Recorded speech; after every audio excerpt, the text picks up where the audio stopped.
Hey guys, in this video I will show you how to add multiple pages on a WordPress website. Alright, so let's begin with the video. To begin, open your internet browser and visit the WordPress homepage. Here, look for the Quick Links section on the homepage and then click on Edit Site. This will take you into the site editor where you can access all customization settings, including the tools needed to update your website's navigation menu. Once inside the site editor, locate the navigation area. This section is designed specifically for managing your website's menu structure.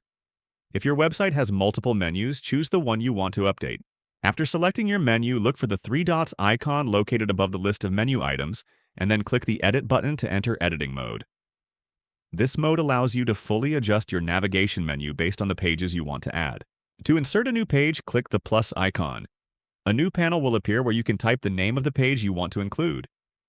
As you type, WordPress will show matching pages.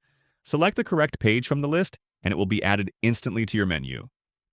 And that's it. So that is how you can add multiple pages on a WordPress website. So that's all for this video. Thanks.